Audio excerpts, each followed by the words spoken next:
Hello दोस्तों, स्वागत आप सभी का आपके अपने चैनल बेसिक नॉलेज में। दोस्तों आज हम लोग इस वीडियो में देखने वाले आप लोग का हिंदी का मॉडल पेपर का सॉल्यूशन। जी हाँ दोस्तों, ऑब्जेक्टिव मॉडल पेपर का देखने वाले हैं, इसके बाद सब्जेक्टिव का भी बता देंगे। दोस्तों बता दूं, आप लोगों का बहुत ज़्यादा कमेंट आ रहा सर हिंदी का मॉडल पर लाइए। तो दोस्तों बता दूं, देखिए ऑफिशियली तो हिंदी का मॉडल पर जारी नहीं किया गया। झारखंड बोर्ड क्या करता है उसको खुद ही नहीं पता होता है, ठीक है। तो आप लोगों के डिमांड पर दोस्तों हिंदी का मॉडल पर जिस प्रकार से एग्जाम में क्वेश्चन पूछे जाएंगे बिल्कुल हूबहू उसी प्रकार का लाया हूं। तो एक तरह से मॉडल पेपर ही आप लोगों के लिए वीडियो पूरा देखिएगा, आप लोगों को पता चलेगा कि एग्जाम में कैसे कैसे क्वेश्चन पूछेंगे और कहां से क्वेश्चन पूछ जाएंगे, उसका पैटर्न क्या रहेगा, इससे आप लोगों को पूरा अंदाजा हो जाएगा। चलिए शुरू करते हैं। देख सकते हैं दोस्तों, आप लोग को 40 प्रश्न रहेगा, 1 नंबर का हर एक प्रश्न, यानी कि 40 नंबर का रहेगा ऑब्जेक्टिव और 40 नंबर का रहेगा सब्जेक्टिव, ठीक है। तो चलिए क्वेश्चन को देखते हैं। सबसे पहले आप लोगों का एक पैसेज यानी दिया हुआ है, ठीक है, तो उसको पढ़ना है, उसके बाद जवाब देना है, ठीक है। देखिए हमारे जीवन में साहित्य का बहुत महत्व है। साहित्य मानव जीवन को बानी देने के साथ साथ समाज का पथ प्रदर्शन भी करता है। साहित्य मानव जीवन के अतीत का ज्ञान कराता है, वर्तमान का यथार्थ चित्रण करता है और भविष्य के निर्माण की प्रेरणा भी देता है। किसी समाज का साहित्य क्षीण होने लगे तो समाज भी रसातल को चला जाता है। साहित्य सूरज की भांति समाज के समस्त किनारों का हरण करता है। साहित्य ही हमें मनुष्य की कोटि में बनाए रखता है और मानवीय गुणों से भर देता है। तो साहित्य के बारे में दोस्तों ये लिखा हुआ है, ठीक है। चलिए इसका आंसर देख लेते हैं। दोस्तों बता दूं, चैनल पर जितने सारे विद्यार्थी आप लोग पहली बार में सब्सक्राइब जरूर कर लेना, क्योंकि इसके बाद बहुत सारे इंपॉर्टेंट क्वेश्चन आएंगे जिसको डायरेक्ट सीधा आपके एग्जाम में देखने को मिलेंगे, ठीक। हमारे जीवन में किसका महत्व है? पैसों का, भौतिक सुख सुविधाओं का, ऐश्वर्य की, साहित्य का? तो इस पैसेज के अनुसार अगर आप लोग पढ़े तो बिल्कुल साहित्य का हमारे जीवन में महत्व है। नेक्स्ट क्वेश्चन देखिए क्या बोला है कि साहित्य मानव जीवन का क्या है। तो दोस्तों साहित्य मानव जीवन का क्या है? पथ प्रदर्शक है। क्या है? पथ प्रदर्शक। ऑप्शन नंबर ए बिल्कुल सही उत्तर हो जाएगा। आप लोग जैसे ही पैसेज को पढ़ो ध्यान से, सारा उत्तर आ जाएगा। समाज रसातल को कब चला जाता है? जब हम क्या करते हैं, साहित्य हमारा छीन होने लगता है, यानी कि जब साहित्य छीन होने लगे तो समाज क्या होता है, रसातल को चला जाता है, यानी कि समाज डूबने लगता है, ठीक। समाज किसकी भांति समाज के समस्त विकारों का हरण करता है? तो किसकी भांति, यहाँ आप देख सकते हैं, समाज किसकी भांति नहीं, साहित्य किसकी भांति, ठीक है। तो यहाँ देखिए, साहित्य सूरज की भांति, किसके भांति? सूर्य की भांति। साहित्य सूरज की भांति समाज के समस्त विकारों का हरण करता है। तो यहाँ पर समाज किसकी भांति नहीं होगा, यहाँ पर दोस्तों याद रखिए साहित्य होगा, ठीक है। साहित्य किसकी भांति समाज के समस्त विकारों का हरण करता है? तो बिल्कुल सूरज के प्रति, सूरज के जैसा, ठीक, सूरज के जैसा। उपयुक्त गद्यांश का उचित शीर्षक दे। तो बिल्कुल इसके लिए उचित शीर्षक होगा साहित्य का महत्व, और इसके अलावा कोई हो ही नहीं सकता, क्योंकि यही बेस्ट शीर्षक है इसके लिए। अगला और एक पद्यांश, वो गद्यांश था, अब पद्यांश है, मतलब कविता टाइप का, और इसमें आप लोगों को पढ़ के जवाब देना है क्वेश्चन को। चलिए देखते हैं क्या है। सबसे पहले, नभ में उग आई लौ, रंग भरी रेखा एक टेढ़ी सी, जिसको हम इंद्रधनुष कहते हैं। उमड़ घुमड़ कर अभी बादल यह बरसे हैं, महक उठी धरती और फूल पत्ती पौधे सब सरसे हैं। जीवन में इसी तरह दुख की घटाओं का अंधेरा है, इसके पीछे भी शायद रंगों का घेरा है। एक इसी आशा के तर्क पर दुख और दाह हम सहते हैं, जीवन में इसी आकर्षण को इंद्रधनुष हम कहते हैं। वाह गजब। तो सबसे पहले बादलों की तुलना किससे की गई है? तो दोस्तों बादलों की तुलना जीवन के दुखों से की गई है, ठीक है। यहाँ जीवन के दुखों पर बताया गया है कि जीवन भी एक रंग भरी एक टेढ़ी रेखा है, ठीक है। तो जो बादल है उसकी किससे तुलना की गई है? जीवन के दुखों से, यानी ऑप्शन नंबर सी सही हो जाएगा। कवि का जीवन के प्रति दृष्टिकोण कैसा रहा है? तो आशावादी रहे हैं, ठीक है। आप लोग पढ़िएगा क्या लिखा, आशावादी रहे हैं।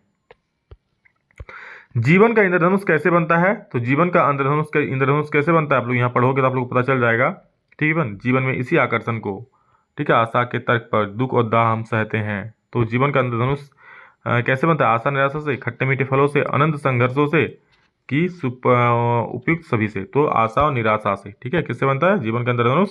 आशा और निराशा से। यहाँ आप लोग देख लीजिए लिखा हुआ है, इसी आशा के तर्क पर दुख और दाह हम सहते हैं, जीवन में इसी आकर्षण को इंद्रधनुष हम कहते हैं। मतलब आशा निराशा से इंद्रधनुष बनता है। नेक्स्ट क्वेश्चन है, आशा का विलोम शब्द लिखिए। तो आशा का दोस्तों निराशा हो जाएगा, कोई दिक्कत वाली बात ही नहीं है, ठीक है। क्या हो जाएगा? निराशा, option number B. Next question है, नभ का पर्यायवाची शब्द क्या है? तो नभ मतलब क्या होता है? नभ मतलब होता है आकाश, यानी कि नभ का जो पर्यायवाची शब्द हो जाएगा दोस्तों वो हो जाएगा आप लोगों का आकाश।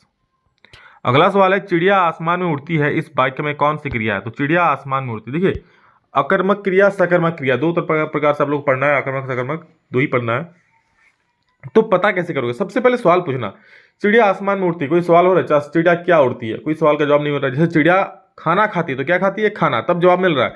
बट यहाँ चिड़िया आसमान में उड़ती है, क्या उड़ती है? कोई जवाब नहीं मिल रहा है। तो जवाब जब नहीं मिल रहा है तो क्या हो जाएगा? अकर्मक, यानी कि इसमें कर्म है ही नहीं, ठीक। दोस्तों चिंता मत कीजिए, जितना सारा ग्रामर पोर्शन है इसका अलग से आप लोग का वीडियो मिलेगा, ठीक है, तो चिंता मत कीजिए आप लोग। जिस वाक्य में कर्ता और क्रिया उपस्थित होते हैं किंतु कर्म ना हो, वह कौन सी क्रिया होती है? तो जिसमें कर्ता और क्रिया उपस्थित होते हैं बट कर्म नहीं होता है दोस्तों, तो कर्म नहीं होगा तो अकर्मक हो जाएगा, option number A. Next 13 number देखिए, उत्तर का अनिकार्थी शब्द नहीं है। उत्तर का कौन सा अनिकार्थी शब्द नहीं है? तो देखिए जवाब भी है, उत्तर दिशा भी है और बाद का भी है, बट जो दक्षिण दिशा है वो उत्तर का अनिकार्थी शब्द नहीं है। समझ गया? रात ही रात में विग्रह का समस्त पद क्या होगा? तो रात ही रात का दोस्तों समस्त समास विग्रह होगा रातों रात। क्या हो जाएगा? रातों रात, याद रखिएगा, ठीक है।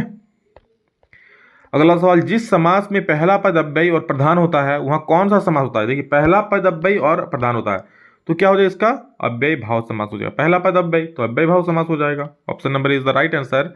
और हमारा अगला सवाल है, मिश्र वाक्य में एक प्रधान उपवाक्य और शेष कौन सा उपवाक्य होता है? तो मिश्र वाक्य में दोस्तों एक प्रधान उपवाक्य होता है और शेष जो होता है उस पर आश्रित होता है, यानी कि आश्रित उपवाक्य हो जाता है, जो कि ऑप्शन नंबर बी बिल्कुल सटीक उत्तर हो जाएगा आप लोग का।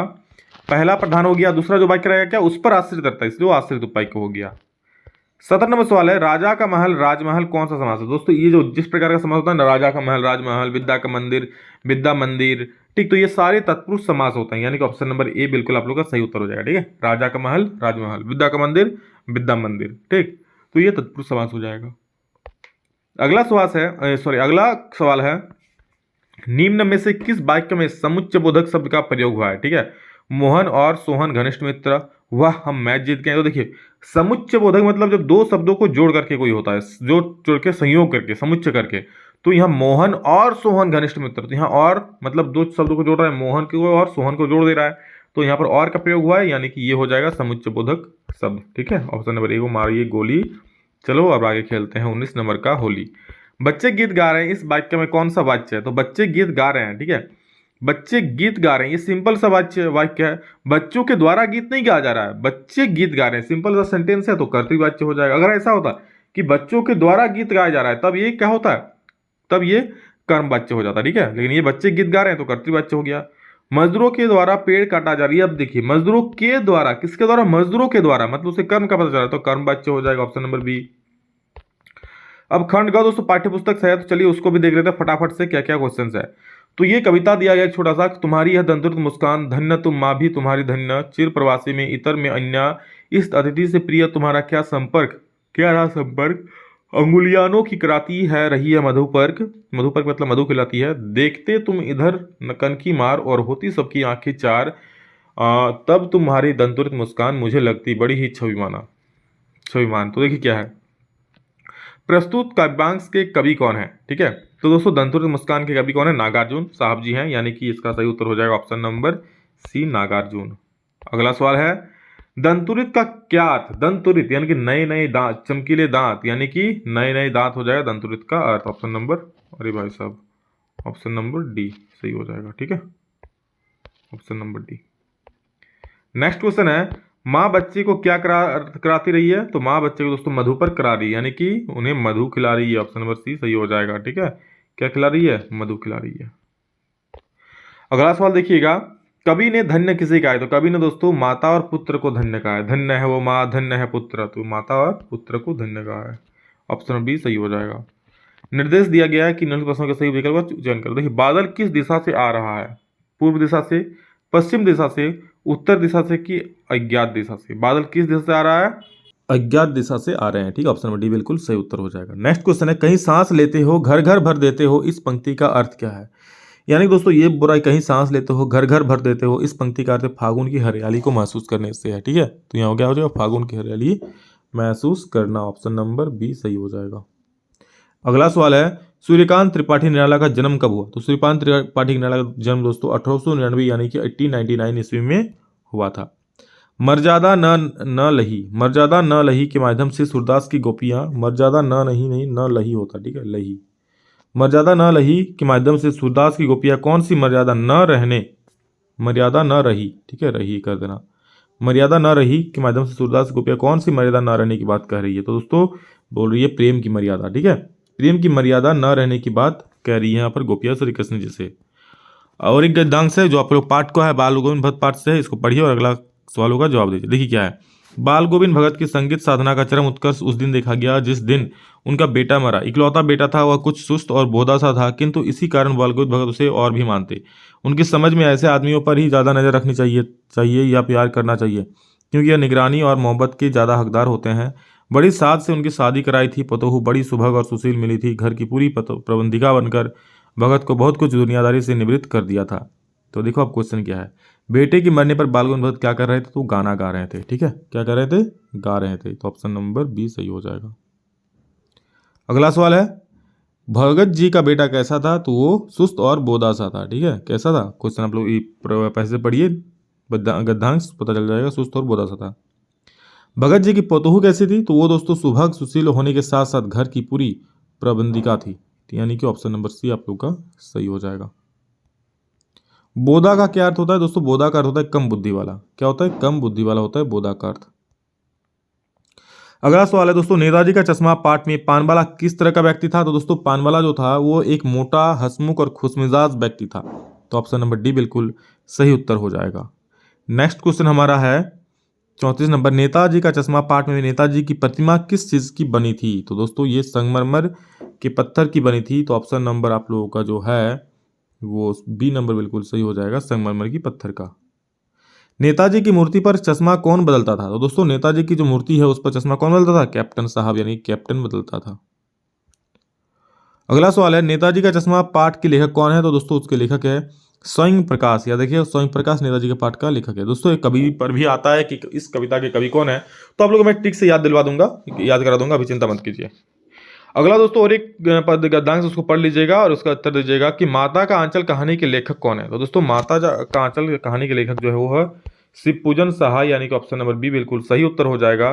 भोलानाथ का वास्तविक नाम क्या था? दोस्तों भोलानाथ का वास्तविक नाम तारकेश्वर नाथ था। उसके दोस्त तारकेश्वर बुलाते थे, तो तारकेश्वर नाथ उसका वास्तविक नाम था। ठीक है, सॉरी, भोलानाथ का मतलब भोला भोला करके उस दोस्त बुलाते थे भोलानाथ, बाकी उसका जो असली नाम था वो क्या था? तारकेश्वर नाथ।